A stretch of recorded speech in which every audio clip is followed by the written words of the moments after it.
പ്രിയപ്പെട്ട കൂട്ടുകാരെ, 6ാം ക്ലാസ്സിലെ സാമൂഹ്യശാസ്ത്രം 2ാമത്തെ യൂണിറ്റായ medieval India, society, resource and trade, മധ്യകാല ഇന്ത്യ, സമൂഹം, വിഭവം, വിനിമയം എന്ന ചാപ്റ്ററിന്റെ പാർട്ട് 2 ക്ലാസ്സിലേക്ക് ഏവർക്കും സ്വാഗതം.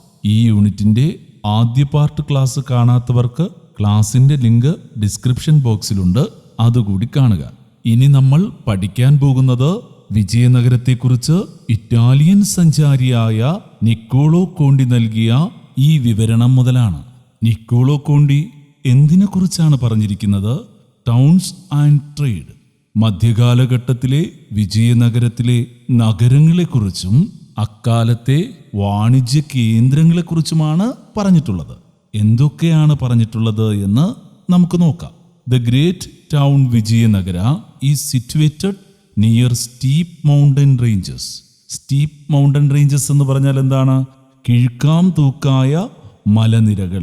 വിജയനഗരം എന്ന Mahanagari കിഴുക്കാം തൂക്കായ മലനിരകൾക്കരികിലാണ്. There are attractive gardens and groves in this town. നഗരത്തിൽ ആകർഷകമായ ഉദ്യാനങ്ങളും ഉപവനങ്ങളുമുണ്ട്. അപ്പോൾ വിജയനഗരം വളരെ ഭംഗിയുള്ള ഒരു നഗരമായിരുന്നു. അടുത്തു പറയുന്നത്, the markets of this prosperous towns are fulfil of costly goods. ഈ നഗരത്തിലെ അങ്ങാടികളെല്ലാം വിലപിടിച്ച വസ്തുക്കളെ കൊണ്ട് നിറഞ്ഞവയാണ്. അക്കാലത്ത് മാർക്കറ്റുകളെല്ലാം തന്നെ ഒരുപാട് വിലപിടിപ്പുള്ള വസ്തുക്കൾ കൊണ്ട് നിറഞ്ഞിരുന്നു എന്നാണ് ഇറ്റാലിയൻ സഞ്ചാരിയായ നിക്കോളോ കോണ്ടി പറഞ്ഞിരിക്കുന്നത്. Who was the Italian traveller come to India during the medieval period. മധ്യകാലഘട്ടത്തിൽ ഇന്ത്യയിൽ വന്ന ഇറ്റാലിയൻ സഞ്ചാരി ആരായിരുന്നു? Niccolo Conti. മധ്യകാലഘട്ടത്തിൽ ഇന്ത്യ സന്ദർശിച്ച ഇറ്റാലിയൻ സഞ്ചാരി നിക്കോളോ കോണ്ടി ആയിരുന്നു. ഇനി ടെക്സ്റ്റ് ബുക്കിൽ എന്താണ് പറഞ്ഞിട്ടുള്ളത് എന്ന് നോക്കാം. The agricultural progress created favorable condition for the prosperity of trade and commerce. നമ്മൾ കഴിഞ്ഞ ക്ലാസ്സിൽ പറഞ്ഞതാണ്, മധ്യകാലഘട്ടത്തിലെ പ്രധാന തൊഴിൽ കൃഷിയായിരുന്നു. കാർഷിക രംഗത്തെ പുരോഗതി വാണിജ്യം അഭിവൃദ്ധിപ്പെടുത്താനുള്ള സാഹചര്യമൊരുക്കി. അങ്ങനെ കൃഷി വികസിച്ചതിനോടൊപ്പം മധ്യകാലഘട്ടത്തിൽ വാണിജ്യവും പുരോഗതി നേടി. ഇനി നമുക്ക് പുറംനാടുകളിൽ പ്രിയപ്പെട്ട ഇന്ത്യൻ വിഭവങ്ങൾ എന്തൊക്കെയാണ് എന്ന് നോക്കാം. Indian spices, textiles, leather, gems, sandal, metals, pearl, ivory et cetera were in great demand in foreign countries. വിദേശികൾക്ക് പ്രിയപ്പെട്ട ഇന്ത്യൻ വിഭവങ്ങൾ ഏതൊക്കെയാണ്? ഇന്ത്യൻ സ്പൈസസ് എന്ന് പറഞ്ഞാൽ ഇന്ത്യയിലെ സുഗന്ധവ്യഞ്ജനങ്ങൾ. ടെക്സ്റ്റൈൽസ്, തുണിത്തരങ്ങൾ. ലെതർ എന്ന് പറഞ്ഞാൽ തുകൽ. അടുത്ത് പറയുന്നത് ജെംസ്. എന്താണ് ജെംസ്? രത്നങ്ങൾ. സാൻഡൽ, ചന്ദനം. അടുത്ത് പറയുന്നത് മെറ്റൽസ്, ലോഹങ്ങൾ. അതുപോലെ തന്നെ പേൾ എന്ന് പറഞ്ഞാൽ മുത്ത്. ഐവറി, ആനക്കൊമ്പ്. ഈ വിഭവങ്ങളെല്ലാം പുറംനാടുകളിൽ ഏറെ പ്രിയപ്പെട്ടതായിരുന്നു. List the Indian commodities which were in greatly demand foreigners during the medieval period. മധ്യകാലഘട്ടത്തിൽ വിദേശീയർക്ക് പ്രിയപ്പെട്ട ഇന്ത്യൻ വിഭവങ്ങൾ പട്ടികപ്പെടുത്തുക. Indian spices, textiles, leather, gems, sandal, metals, pearl, ivory. ഏതൊക്കെയാണ്? ഇന്ത്യയിലെ സുഗന്ധവ്യഞ്ജനങ്ങൾ, തുണിത്തരങ്ങൾ, തുകൽ, രത്നങ്ങൾ, ചന്ദനം, ലോഹങ്ങൾ, മുത്ത്, ആനക്കൊമ്പ് തുടങ്ങിയവയാണ് മധ്യകാലഘട്ടത്ത് വിദേശ രാജ്യങ്ങളിൽ പ്രിയപ്പെട്ട വിഭവങ്ങൾ. മധ്യകാലത്ത് ഈ വിഭവങ്ങൾ തേടി ലോകത്തിന്റെ വിവിധ ഭാഗങ്ങളിൽ നിന്ന് നിരവധി കച്ചവടക്കാരെത്തി. ഇന്ത്യയുമായി വ്യാപാരം നടത്തിയ പുറംനാട്ടുകാർ ആരെല്ലാമായിരുന്നു എന്ന് നമുക്ക് നോക്കാം. The foreigners who engaged in trade with India. ഇന്ത്യയുമായി വ്യാപാരം നടത്തിയ പുറം നാട്ടുകാർ ആരൊക്കെയാണ്? ചൈനീസ്, ചൈനക്കാർ. അറബ്സ്, അറബികൾ. പോർച്ചുഗീസ്, പോർച്ചുഗീസുകാർ. ഡച്ച്, ഡച്ചുകാർ. ഇംഗ്ലീഷ്, ഇംഗ്ലീഷുകാർ. ഫ്രഞ്ച്, ഫ്രഞ്ചുകാർ. Who were the foreigners engaged in trade with India during the medieval period. മധ്യകാലഘട്ടത്തിൽ ഇന്ത്യയുമായി വ്യാപാര ബന്ധം നടത്തിയിരുന്ന വിദേശീയർ ആരൊക്കെയാണ്? Chinese, Arabs, Portuguese, Dutch, English, French.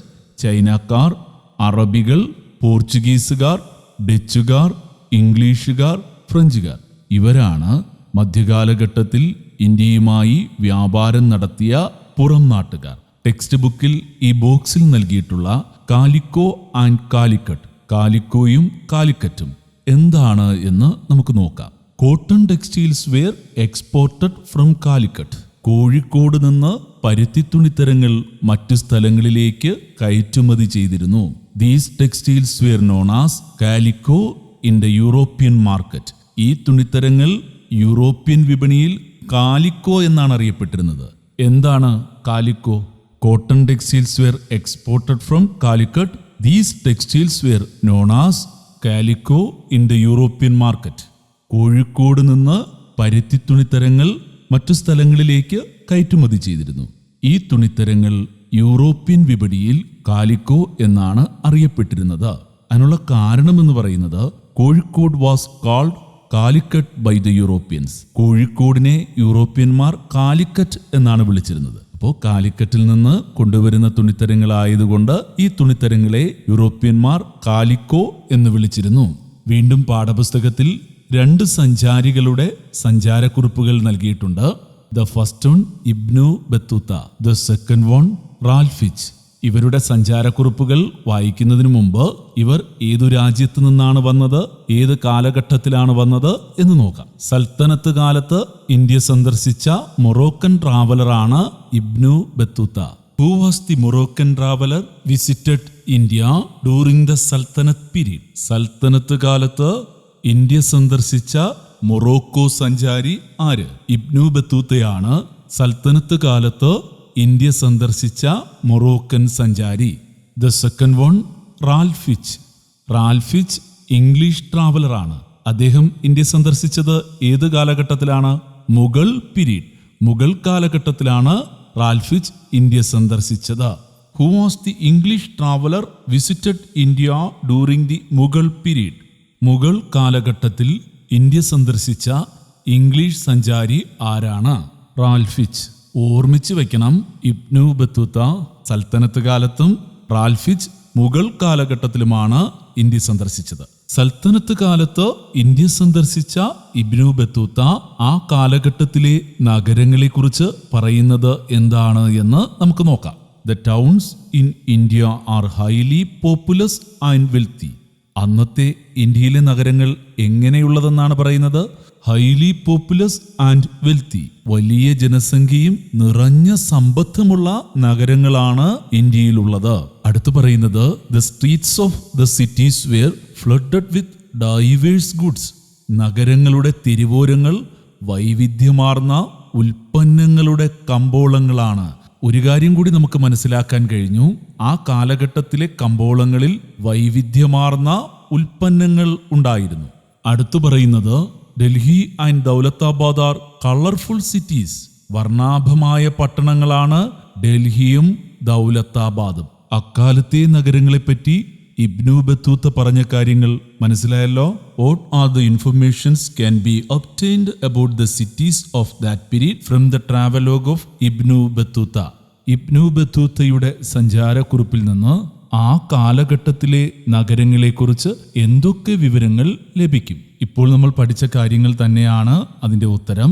The towns in India were highly populous and wealthy. ഇന്ത്യയിലെ പട്ടണങ്ങൾ ഉയർന്ന ജനസംഖ്യയുള്ളതും സമ്പന്നവുമായിരുന്നു. The streets of the cities were flooded with diverse goods. നഗരങ്ങളിലെ തെരുവോരങ്ങൾ വൈവിധ്യമാർന്ന ഉൽപ്പന്നങ്ങൾ കൊണ്ട് നിറഞ്ഞിരുന്നു. Delhi and Daulatabad were colourful cities. ഡൽഹിയും ദൗലത്താബാദും വർണ്ണാഭമായ പട്ടണങ്ങളായിരുന്നു. ഇബ്നു ബത്തൂത്തയുടെ വിവരണത്തിൽ നിന്ന് അക്കാലത്തെ നഗരങ്ങളെപ്പറ്റി കുറേയേറെ കാര്യങ്ങൾ നമ്മൾ മനസ്സിലാക്കി. ഇനി നമുക്ക് മുഗൾ കാലഘട്ടത്തിൽ ഇന്ത്യ സന്ദർശിച്ച ഇംഗ്ലീഷ് സഞ്ചാരിയായ റാൽഫിച്ചിന്റെ വിവരണത്തിൽ നിന്ന് ഇന്ത്യയിലെ നഗരങ്ങളെക്കുറിച്ച് എന്തൊക്കെ മനസ്സിലാക്കാൻ കഴിയും എന്ന് നോക്കാം. Agra, Fatehpur Sikri and Ahmedabad are bigger than London, the biggest city in the world. ആഗ്രയും ഫത്തേപൂർ സിക്രിയും അഹമ്മദാബാദും ലോകത്തു തന്നെ വലിയ നഗരമായ ലണ്ടനേക്കാൾ വലുതാണ്. Delhi is a big and wealthy city. Delhi ആവട്ടെ വലുതും സമ്പന്നവുമായ നഗരമായിരുന്നു. റാൽഫിച്ചിന്റെ വിവരണത്തിൽ നിന്ന് തന്നെ അന്നത്തെ നഗരങ്ങൾ എന്തുമാത്രം വലുതും സമ്പന്നവുമായിരുന്നു എന്ന് നമുക്ക് മനസ്സിലാക്കാൻ കഴിയും. ലോകത്ത് തന്നെ വലിയ നഗരമായ ലണ്ടനേക്കാൾ വലുതായിരുന്നു ആഗ്രയും ഫത്തേപൂർ സിക്രിയും അഹമ്മദാബാദും. അതുപോലെ ഡൽഹി വലുതും സമ്പന്നവുമായിരുന്നു എന്നാണ് റാൽഫിച്ച് പറയുന്നത്. ഇനി നമുക്ക് അക്കാലത്തെ ടൗൺസ്, അതായത് നഗരങ്ങൾ എവിടെയാണ് രൂപപ്പെട്ടത് എന്ന് നോക്കാം. Towns developed around the production centres and markets. അക്കാലത്ത് നഗരങ്ങൾ വളർന്നു വന്നത് എവിടെയാണ്? Around the production centres and markets. ഉൽപാദന കേന്ദ്രങ്ങളെയും ചന്തകളെയും കേന്ദ്രീകരിച്ചാണ് നഗരങ്ങൾ വളർന്നു വന്നത്. ഇത്തരത്തിൽ വളർന്നു വന്ന നഗരങ്ങൾ ഏതൊക്കെയാണ്? Dhaka, Paithan, Kanchipuram, Uraiyur, Madurai etcetera were the towns that developed this വേ.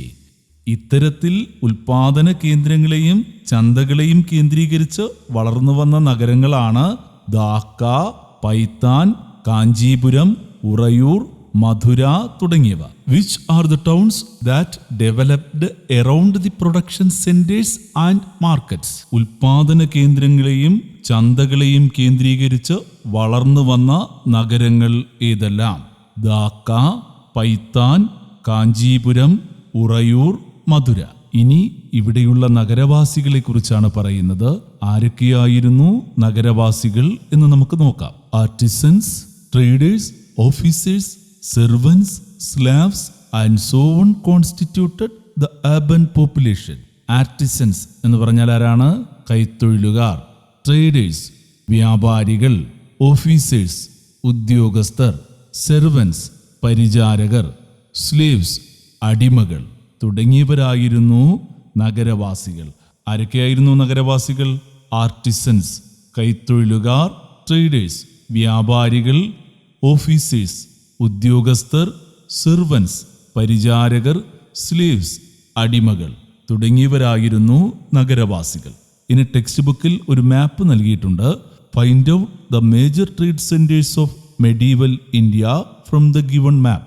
മധ്യകാല ഇന്ത്യയിലെ പ്രധാന വാണിജ്യ കേന്ദ്രങ്ങൾ ഭൂപടത്തിൽ നിന്ന് കണ്ടെത്തുക എന്നാണ് ചോദ്യം. നമുക്ക് ഭൂപടം നിരീക്ഷിച്ച് മധ്യകാല ഇന്ത്യയിലെ പ്രധാന വാണിജ്യ കേന്ദ്രങ്ങൾ ഏതൊക്കെയാണ് എന്ന് നോക്കാം.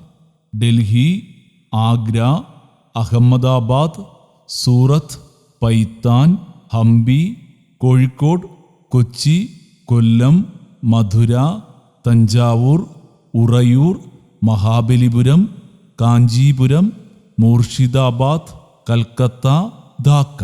ഒരിക്കൽ കൂടി നമുക്ക് നോക്കാം. Find out the major trade centres of medieval India from the given map. മധ്യകാല ഇന്ത്യയിലെ പ്രധാന വാണിജ്യ കേന്ദ്രങ്ങൾ ഭൂപടത്തിൽ നിന്ന് കണ്ടെത്തുക. ഏതൊക്കെയാണ്? ഡൽഹി, ആഗ്ര, അഹമ്മദാബാദ്, സൂറത്ത്, പൈത്താൻ, ഹംപി, കോഴിക്കോട്, കൊച്ചി, കൊല്ലം, മധുര, തഞ്ചാവൂർ, ഉറയൂർ, മഹാബലിപുരം, കാഞ്ചീപുരം, മൂർഷിദാബാദ്, കൽക്കത്ത, ധാക്ക. ഇനി പുസ്തകത്തിൽ പറഞ്ഞിട്ടുള്ളത് discuss the common geographical features that helped the progress of the south Indian trade centres. ദക്ഷിണേന്ത്യയിലെ വാണിജ്യ കേന്ദ്രങ്ങളുടെ പുരോഗതിയെ സഹായിച്ച ഭൂമിശാസ്ത്രപരമായ പൊതുസവിശേഷത എന്തെന്ന് ചർച്ച ചെയ്യാനാണ് പറഞ്ഞിട്ടുള്ളത്. സതേൺ ഇന്ത്യ, അതായത് ദക്ഷിണ ഇന്ത്യ, ഇന്ത്യയുടെ തെക്കുഭാഗത്തെ വാണിജ്യ കേന്ദ്രങ്ങൾക്ക് പൊതുവായ എന്തെങ്കിലും പ്രത്യേകതയുണ്ടോ എന്ന് നമുക്കാദ്യം നോക്കാം. ഇവയാണ് ദക്ഷിണേന്ത്യയിലെ വാണിജ്യ കേന്ദ്രങ്ങൾ. ഈ വാണിജ്യ കേന്ദ്രങ്ങൾ സ്ഥിതി ചെയ്യുന്നത് എവിടെയാണെന്ന് ശ്രദ്ധിച്ചു നോക്കിയാൽ നമുക്കൊരു കാര്യം മനസ്സിലാകും. സൗത്ത് ഇന്ത്യയിലെ ട്രേഡ് സെന്റേഴ്സ് മുഴുവൻ സമുദ്രതീരത്താണ് സ്ഥിതി ചെയ്യുന്നത്. സമുദ്രതീരത്ത് സ്ഥിതി ചെയ്യുന്നത് കൊണ്ട് തന്നെ ഇത് അവരുടെ വാണിജ്യ പുരോഗതിയെ ഏറെ സഹായിച്ചു. What were the common geographical features that helped the progress of the South Indian trade centers? ദക്ഷിണേന്ത്യയിലെ വാണിജ്യ കേന്ദ്രങ്ങളുടെ പുരോഗതിയെ സഹായിച്ച ഭൂമിശാസ്ത്രപരമായ പൊതുസവിശേഷത എന്താണ്? നമ്മളിപ്പോൾ ഭൂപടത്തിൽ നിന്ന് വളരെ വ്യക്തമായി നിരീക്ഷിച്ചതാണ് സൗത്ത് ഇന്ത്യയിലെ ട്രേഡ് സെന്റേഴ്സ് സ്ഥിതി ചെയ്യുന്നത് സമുദ്ര തീരത്തായിരുന്നു. Main trade centres in south India were situated in the coast line. This helped to promote the trade with foreign countries through sea and thus attain progress in trade. ദക്ഷിണേന്ത്യയിലെ പ്രധാന വാണിജ്യ കേന്ദ്രങ്ങളെല്ലാം തന്നെ സമുദ്ര തീരങ്ങളിലാണ് സ്ഥിതി ചെയ്യുന്നത്. ഇത് വിദേശ രാജ്യങ്ങളുമായി കപ്പൽ വഴിയുള്ള വ്യാപാരം ത്വരിതപ്പെടുത്തുകയും അങ്ങനെ വാണിജ്യ പുരോഗതി കൈവരിക്കുകയും ചെയ്തു. ഈ ഭൂമിശാസ്ത്രപരമായ പൊതു സവിശേഷത ദക്ഷിണേന്ത്യയിലെ വാണിജ്യ കേന്ദ്രങ്ങളുടെ പുരോഗതിയെ ഏറെ സഹായിച്ചു. ഇന്നത്തെ ക്ലാസ്സിൽ പറഞ്ഞ കാര്യങ്ങൾ എല്ലാവർക്കും മനസ്സിലായി കാണും എന്ന് വിശ്വസിക്കുന്നു. ഈ യൂണിറ്റിന്റെ രണ്ടാമത്തെ പാർട്ട് ക്ലാസ് ഇവിടെ അവസാനിക്കുകയാണ്. ഈ യൂണിറ്റിന്റെ തുടർന്നുള്ള ഭാഗങ്ങളും തുടർ പ്രവർത്തനവുമായി നമുക്ക് അടുത്ത ക്ലാസ്സിൽ കാണാം. ഈ ക്ലാസ് നിങ്ങൾക്ക് ഇഷ്ടപ്പെട്ടു എങ്കിൽ തീർച്ചയായും ലൈക്ക് ചെയ്യുക, ഷെയർ ചെയ്യുക, നിങ്ങളുടെ വിലയേറിയ അഭിപ്രായങ്ങൾ രേഖപ്പെടുത്തുക. ഈ ചാനൽ ആദ്യമായി കാണുന്നവരാണ് എങ്കിൽ ചാനൽ സബ്സ്ക്രൈബ് ചെയ്ത് ബെല്ലൈക്കൺ എനേബിൾ ചെയ്ത് വയ്ക്കുക. അടുത്ത ക്ലാസ്സിൽ നമുക്ക് കാണാം.